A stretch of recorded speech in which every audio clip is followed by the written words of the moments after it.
El senador demócrata Cory Booker dio un poderoso discurso de 25 horas.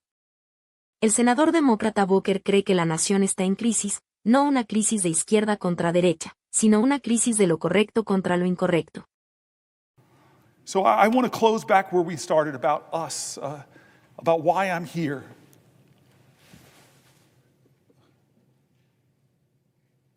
I believe that there is an urgent crisis in our country that we are not talking about. It's not a left-right crisis, it's a right-wrong crisis. It's a moral moment, and again, in America, that's going to define our character, about who we are and what we stand for. There's a threat to the bedrock commitments we've made to each other as a country. People are threatening that bedrock commitment of Social Security. They're calling it a Ponzi scheme. They're making up absolute lies about it. When I read American after American who said that that is their lifeline, they told stories that if they don't get their Social Security payment or they get caught up because nobody's answering their calls, if the rural Social Security office, I read states red and blue where they're closing Social Security offices, if I now have to drive not 100 miles but 150 miles at 93 years old, it doesn't quite make sense. One of my colleagues stood up here and said, that's already a cut in benefits if you can't access the folks. I stood here because there's a threat to these bedrock commitments. The bedrock commitment we've made in healthcare in this country. We won the defense of the Affordable Care Act, but my colleagues know when you start talking about Medicaid, that's not 20 plus million Americans. It's 70, 80, 90 million Americans. It's our elders in nursing homes. It's our children with disabilities. It's our moms giving birth that are still giving birth in the country with about the highest maternal mortality rates in the industrial world. It's a moral moment. Who do we stand for?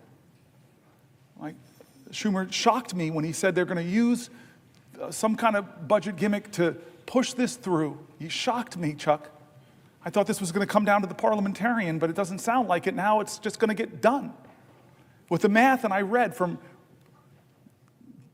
Manhattan Institute criticized it on the right. AEI criticized it on the right. They said, what are you doing? What are you doing, America?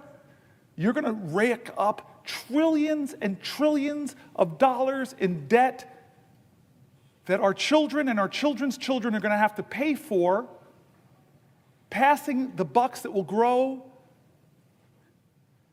Are you doing that to help people get more access to health care, more access to retirement security, more access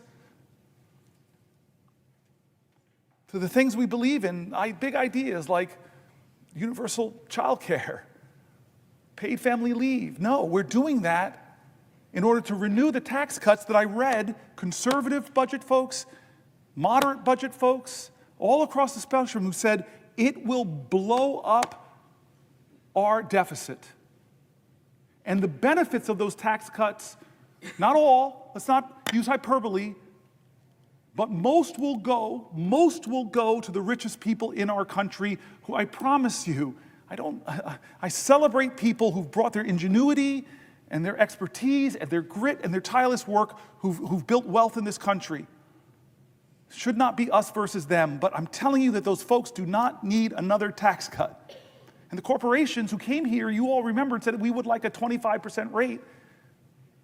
The people I read said that when we kicked it to 21, not even what they were asking for from 35, it exploded. One of the main reasons it exploded our debt. And we read from conservative groups who just said all these promises that we would grow our way out of our deficit, they didn't materialize.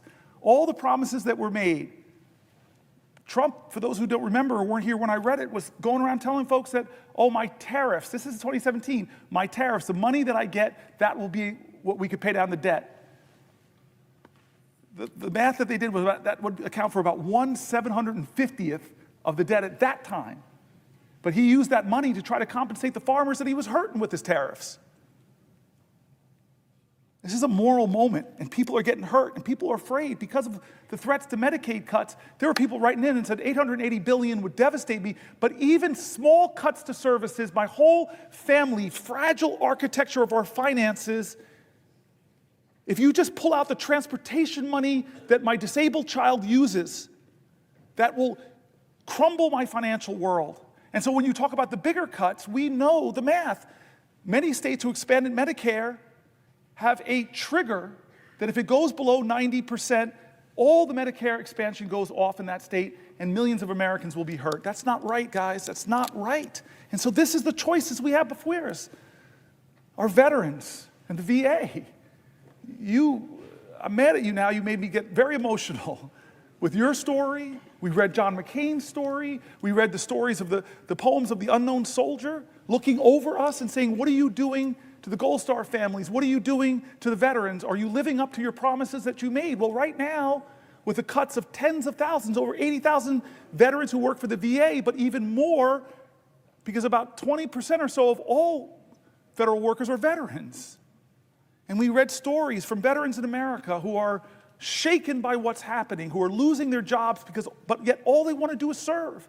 They're not what they're being called. They're not leeches. They're not criminals. They shouldn't be degraded for wanting to continue to serve their nation. This is what we're talking about, our veterans, our seniors, our health care, our financial security going forward. I asked the question to all those people who voted for Donald Trump, who believed in him that he would lower your grocery prices.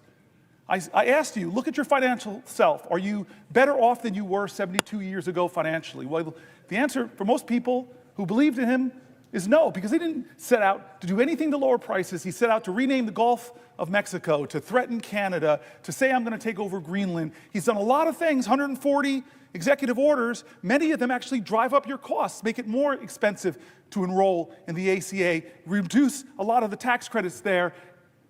He's increased your costs. He's taxed your bedrock services. Stock market tumbles, your 401k accounts are less. Inflation is up. Consumer confidence is down. This is what the voices we brought into this chamber, the voices of our constituents, red states, blue states, the voices of Democrats and Republicans, Republican governors, Democratic governors. We brought all the people that are saying, no, this is a moral moment, not left or right, right or wrong. And so I've tried over the last 25 hours and 1 minute